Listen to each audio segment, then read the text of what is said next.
Okay. Right. Hello, everybody. Can everybody hear me? Welcome to Goto 10. My name is Aaron, and I work here as an event host for all the events that we have. So very welcome, and good to see so many people here on this cold day. Great you could make it. And I also help with our members who with this place. So if you're interested to find out more about Goto 10, or you're interested in becoming a member, it's a free space, totally free. It doesn't cost anything to become a member. And we're open here from 8 till 4:30, Monday to Friday. And as a member, you get to use the space. We're a co-working space. We're a community of people.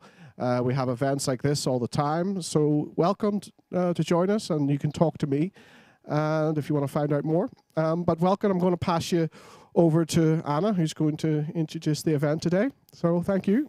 Here you go, Anna.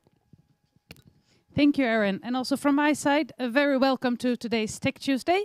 My name is Anna Broders. I work as a talent and community manager for Linköping Science Park. And Tech Tuesday is a collaboration between Linköping Science Park, Ericsson, Nira, SICK, Combitech, and today's host, Sectra. And it's a way of lifting what kind of techniques we are working with in the Science Park or in related fields. Because today we have a more history focus, where we'll talk about the evaluation of cryptography. And the speaker of today is Magnus Ekhall. He's a senior software engineer at Sectra Communications. So, Magnus, the floor is yours. Thank you. Can you hear me? Yeah. So I'm Magnus Ekhall, and as mentioned, I work for Sectra Communications, and we work with cybersecurity, and that has a lot to do with cryptography. And exactly what we work with is sometimes difficult to go into detail because it's secret. However, the topic as such is very interesting, and it has a long history. So my speech here today will be covering about 4,000 years of history. So I hope you have plenty of time. And at the end, there will also be a little bit of a view into the future and the current algorithms that are in use today. But before we dive into history, I would just like to show this picture. This is an overview of what a modern secure system looks like. The red boxes are different threats or things that has to be considered. And the yellow boxes are services or things that are expected of a secure system. And as you can see, it's a very complex picture. And today we have to think of all of these things, but for my presentation, it will be a focus on the confidentiality, namely the cryptography, how to keep things secret. So, I believe that as long as there has been human communication, there has always been a need a need for secure transmission of information, of keeping secrets. And you may recognize this situation in the schoolyard. It's one way of trying to relay secret information. I found that it really never worked that well. At the end of the day, everyone knew what was being said. But this is not using cryptography, but essentially it reaches the same goal. But if we look at what's considered to be history, we need to go back 4,000 years, and that brings us to Egypt. Scientists think or agree that this is the first historical example of cryptography. It was found in the tomb of that guy, I won't pronounce his name. Apart from the nice illustrations here, there's also quite a lot of hieroglyphs. And some of the hieroglyphs are considered to be non-standard or written in a way that makes it difficult to read them. And this was done on purpose. But why would you hide a message in a tomb? It doesn't really make sense. But one theory is that this was not made to try to hide a message, more that to make it exclusive or more mystical. It might have been some kind of ritual thing. But this is the oldest example we have of someone hiding a written message. So if we skip forward almost 3,000 years, we end up much closer to home. This is the Rök runestone. How many of you have visited this? Almost everyone. That's excellent. It's I would say it's the most famous runestone that exists. There are 3,000 known runestones in that we know of in the world. And this one carries the longest inscription. And it's not only a name, let carve this stone for someone that has died. It's more than that. It's actually some kind of literature. And it is considered, the text is considered to be the start of Swedish literature. So it's an important text. It's difficult to interpret the text, though. Every 10 years there's a new interpretation. But what we do know is that it does contain a cipher. If you look at the side here, there are some runes, and for those of you that know the younger Futhark, you realize that this isn't from that. This can be interpreted. It basically works like this. To the right here is the alphabet that was used, the younger Futhark in this case.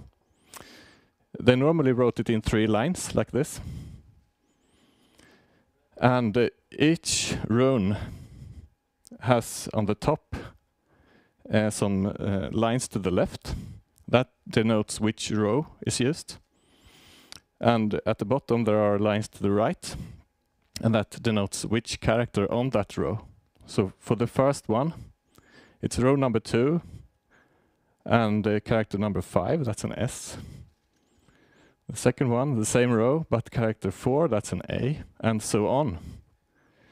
And you get this word, which means something.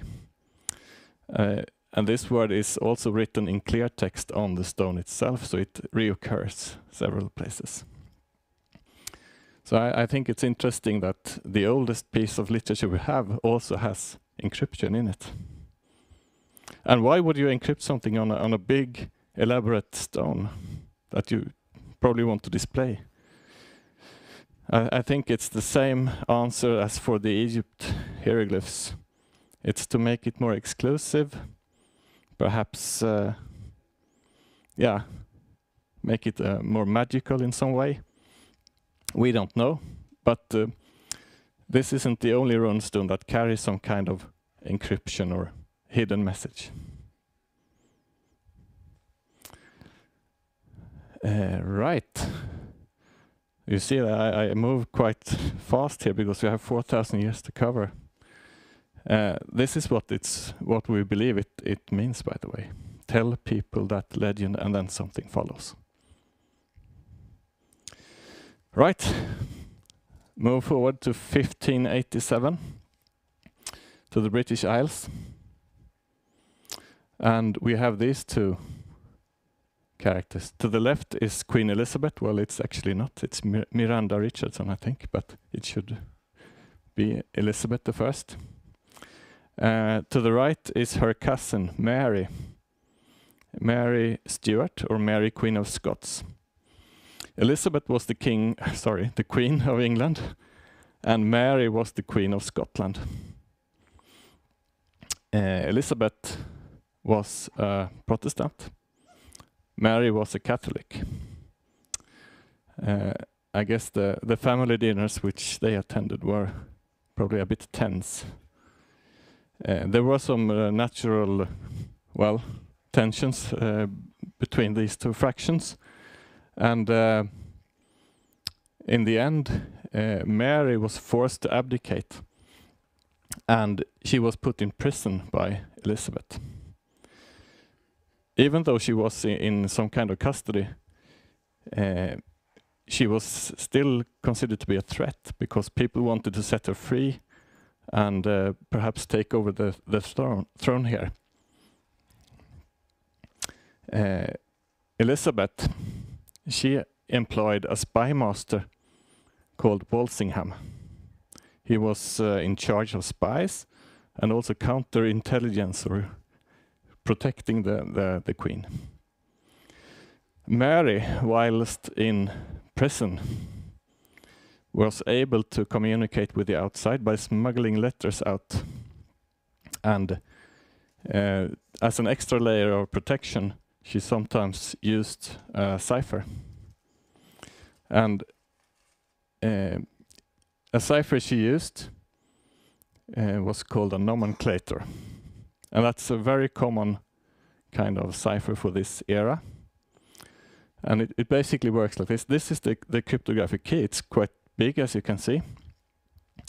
It has the alphabet to the top left, and underneath each letter are a number of different symbols. So if you want to encrypt a letter, you can pick any of those symbols. There are also some pairs of letters that have their symbols of their own.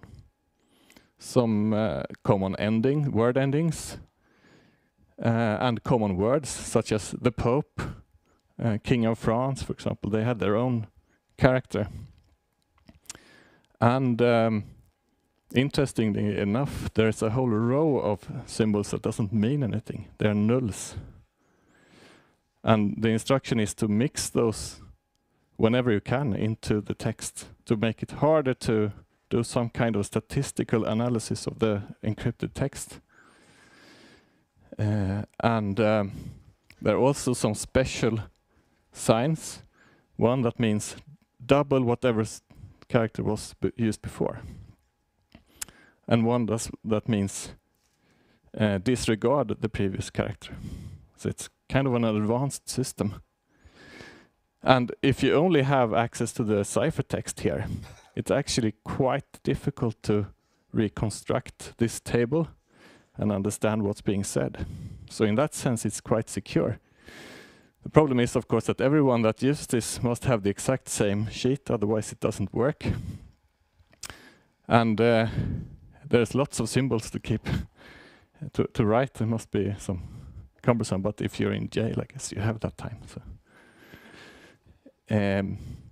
Mary communicated with a nobleman called Babington. Babington was on Mary's side. He wanted to set her free, and he wanted to kill Elizabeth and take over the throne. They communicated using this cipher, and the encrypted messages looks like this. Not very easy to break if you just have the note. What they didn't really know was that Elizabeth's spy master was acting as a man in the middle here. He was able to intercept all the traffic, and he had an access to the key because he had created it in the first place. And they didn't know. So he read all the traffic. And of course, to protect the queen, he wanted to understand what the threats was. In one sense, this was the EncroChat of the 1500s.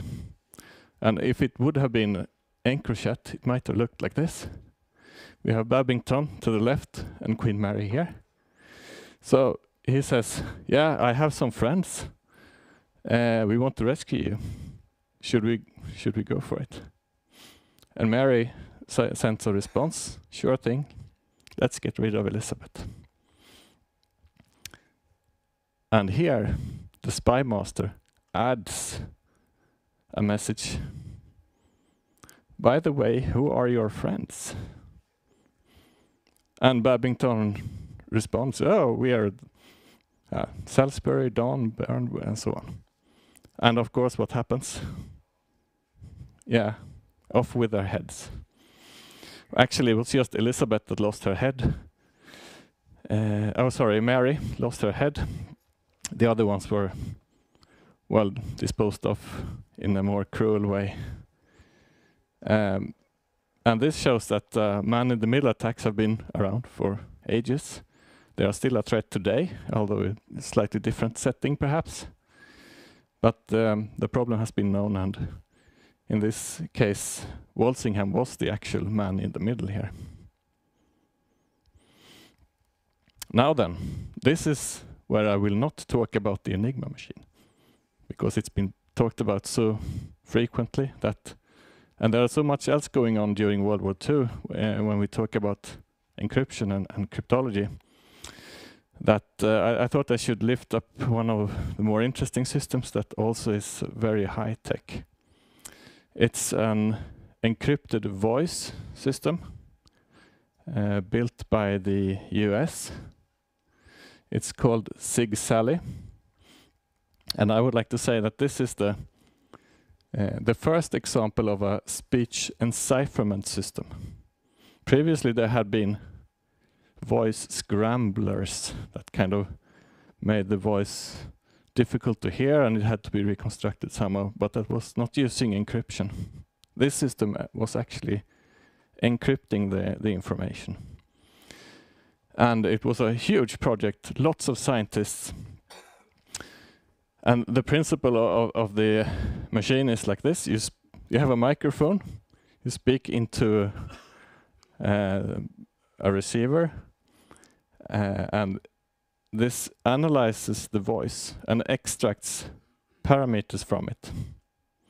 There's digitalization as well. And the voice parameters, like the pitch, change of pitch and stuff like that, is then compressed, then encrypted, and modulated and transmitted over, a radio in this case, for over long distances. And it was all time synchronized using a radio signal. On the other side, the signal is received, demodulated, decrypted, and all the voice parameters are used and fed into a voice synthesizer that generates a voice.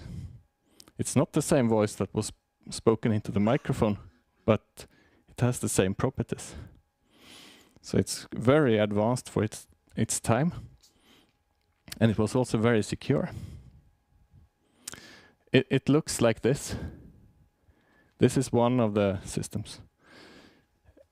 It weighs about 50 tons and consumes 30,000 watts of power.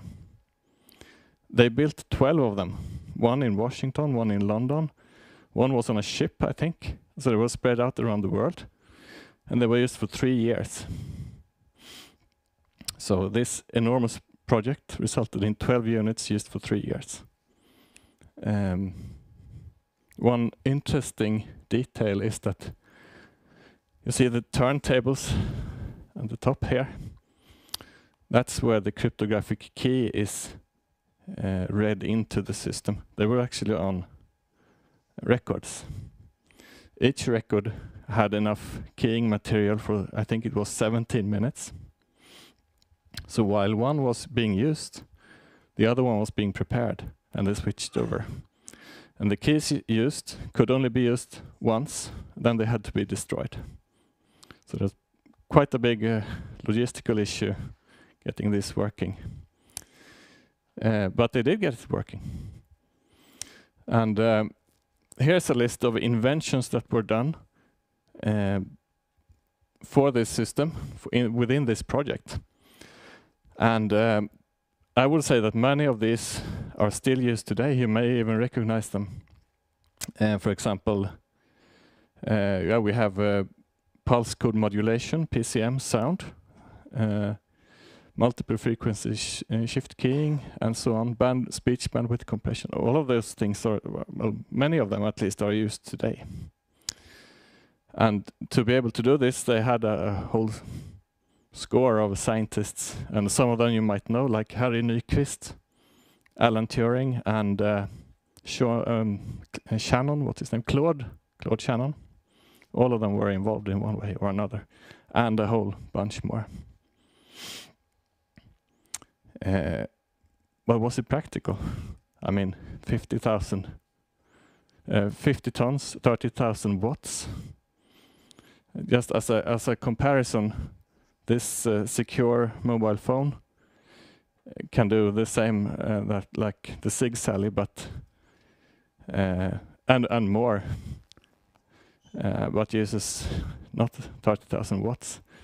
I don't think the Sig Sally could run for even a second, given the battery in the mobile phone. Well,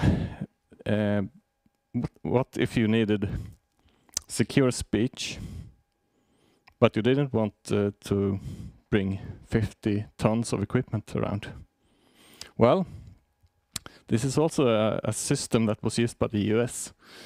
The US Marines, they realized that in the Pacific specifically, they needed quick, rapid, secure communication by voice.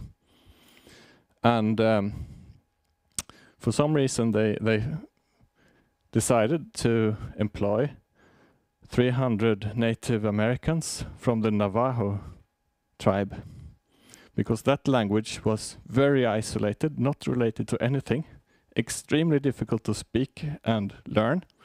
It was only, it wasn't written down, so there was no way to write it. So it was a spoken language. So they made up a vocabulary like tank, bomb, aircraft, and so on. And then they simply spoke into a normal unencrypted radio. And as far as we know, it was never broken. And that's quite effective as far as you have access to these guys. And it's said that the US Marines wouldn't have been able to take Iwo Jima if it wasn't for these guys. So that's sometimes it can be worth thinking outside the box to solve a problem. Right. So now we're almost done with history, at least, and we'll look a little bit into the future. So what makes a cryptographic algorithm secure nowadays? Well, I would say that okay, let's take one small step back to history. Sometimes there are ciphers that comes along, like this is the Virginia cipher. It was invented in the 1500s. It was at its time considered to be unbreakable by many, and it stayed unbreakable for almost 300 years. At least it wasn't frequently broken. After 300 years, a guy called Kasiski came along and showed how to break this, given that you haven't had an enormously long key or something like that. So algorithms that turn out to be, that has been considered to be safe, can turn out to be not so safe anymore. But is there such a thing as an unbreakable cipher? Yes, there is. And it's very simple. It works like this. Here's a clear text message. You have a cryptographic key. It has to be completely random. It has to be at least the same length as the message. And it has to be used only once. It has to be destroyed afterwards. And what you simply do if you're going to encrypt, you add modularly, letter by letter. And you end up with something strange. On the receiving end, you have the same key, and you subtract to get the original message. And that's it. It's unbreakable in theory. So why doesn't everyone use this? Well, I think it's the logistics around the key that makes this a bit problematic to use. But it has been used, and it's maybe in use still today. For example, spies from the Soviet Union, they usually used this cipher. It's called a one-time pad cipher or sometimes a Vernam cipher. It originates from the 1800s, but in the beginning of the 1900s was a guy called Vernam that patented a machine that implemented this. So it's been around for quite some time. The Soviet Union spies used this a lot, and the US, of course, knew about this.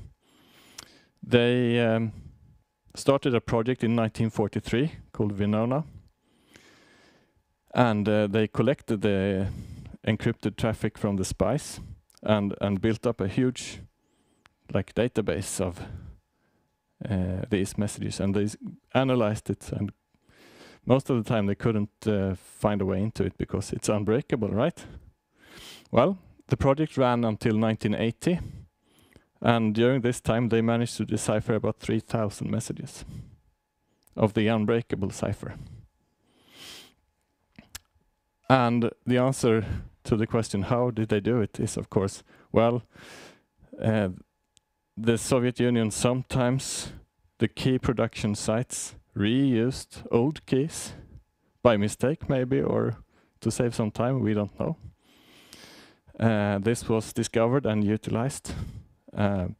Perhaps key material could be confiscated sometimes, and then you could read some messages and so on. So even if you have a theoretically unbreakable cipher, it might still not be safe to use. You have to consider how you handle the keys and that kind of things. What about modern algorithms? Well, nowadays with ciphers being implemented in computers and hardware, the algorithms are usually based on something that's called a hard mathematical problem, or hard problem, computationally hard. There's most of the time is some kind of mathematics behind all this, and they're called hard because you can perform them easily in one direction, but you can't reverse the process unless you have a certain knowledge, like a key, or it's called a trapdoor. And what makes a problem hard? Well, it's hard because no one has proven it to be something else. It has to be tried and it has to be tested, evaluated, and it has to have been around for a while for it to be considered to be hard. But there's no way we can actually prove that it is hard. So it's a matter of trust and testing. And sometimes, as we've seen in history, also today, problems that have been considered hard sometimes become simple or not hard. And one such example is the RSA crypto. You may have heard about public and private keys and stuff that's being used with this RSA. With a normal computer, it's very difficult to reverse the process and break a message. But with the advent of quantum computers, there are algorithms that can solve this easily. So if quantum computers become a reality, or how should I say, commonplace, material that has been encrypted with the RSA cipher might be at risk. Well, there are examples of old ciphers that also are public key ciphers, for example, which do not, well, they are not threatened by quantum computers. And probably when they were invented, quantum computers weren't thought of. So it's more or less a coincidence that they happen to be secure. And one such area of ciphers is based around the mathematics of lattices. Yeah. So what about the future? We talk about post-quantum cryptography. basically means that there has to be ciphers based on problems that are hard also for quantum computers, and maybe also for things that hasn't been invented yet. And that's very difficult to prove that it will be safe. So what can we actually do? Well, one thing you could do is you could invent more problems that you believe are hard. Perhaps you can combine these problems somehow, or combine algorithms and make them safer that way. And we basically just have to try and test and evaluate all of these. And that's being done.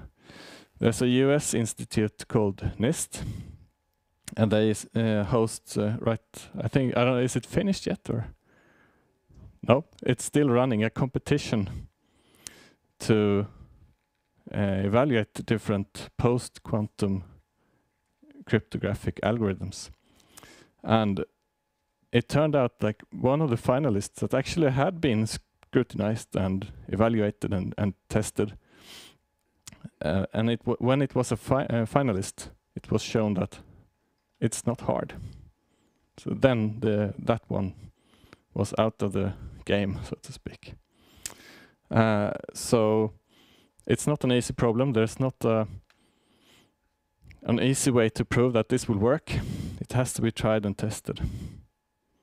So that's basically what we do, and we must be prepared for a situation where traffic that is being encrypted and transmitted now is harvested by someone waiting for the right technology to emerge so that they can decrypt it later. That's a threat we need to consider. And I think that's basically all I had. Thank you. So if you have questions, feel free. There's a microphone there that will be passed around. Okay. Any questions? Yeah.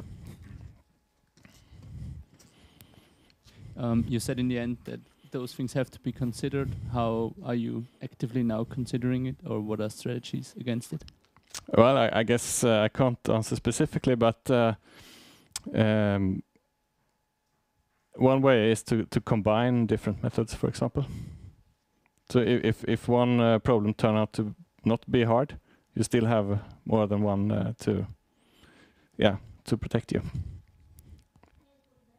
Okay, but it's still more guessing. Yes, of course. There's no way to prove it.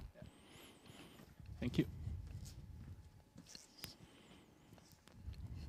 Of the more traditional, like pen and paper ciphers, do you have personal favorites? Oh, yes. How long do you have? I actually have, my favorite is Playfair. Do you know Playfair? Not heard of it.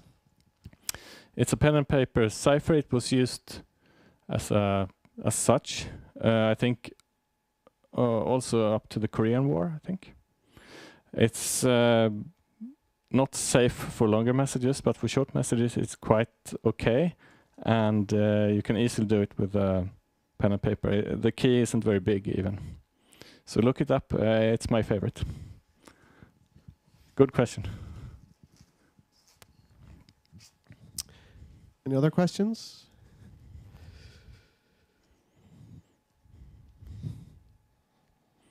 I had a question online as well. So it's here.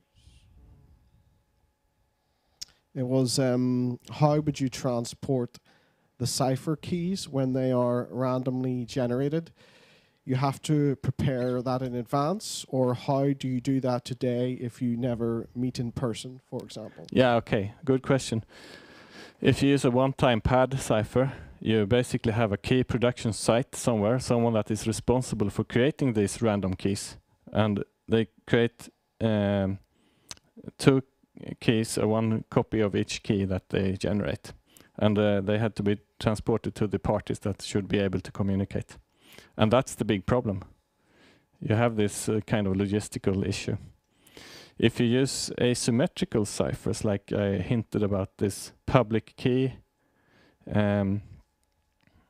private key, then you can split the key into two parts, one public, one private. The public keys can be posted on the internet, and you use your own private key and someone else's public key, combine them to something and encrypt it that way. And that makes it much easier with the logistics of keys and so on. You don't have to have a shared secret in advance. Okay. And there was another question from before that was to do with the voice encryption, and it was how many disks did the ship carry for the voice cryptation? It's a very good question. I do not have an answer to that, but it must have been slightly problematic. I know that they had like a device that could generate a signal in place of a disk, and that was used when fine-tuning the radio and setting up a call and so on. But then when the actual secrets were being spoken, they switched to the keys. So yeah, it must have been a big problem to have those disks and you only use them one and then destroy them. So yeah, I don't know the answer, unfortunately.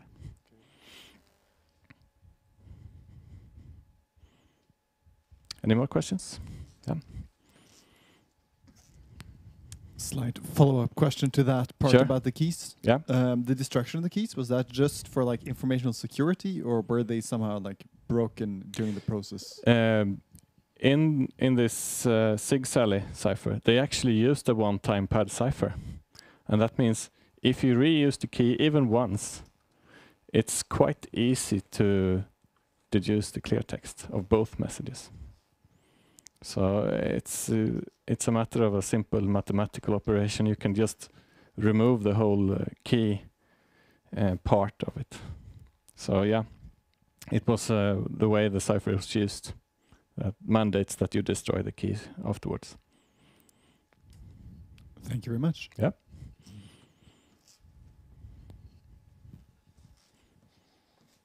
Was there any more questions? Or? Okay, thanks. Great, thank you for good questions and a really interesting speech. Maybe like a workshop or an evening, like really working with this. Sure. It would be nice. I get really curious. Thank you all for listening in for today. We have one more Tech Tuesday this year. It will be the 12th of December with Combitech, and it will be about how technical development is affected by the war in Ukraine. So I think it would also be really interesting listening in. So hope to see you there. The event is on our webpage. Please register and see you then.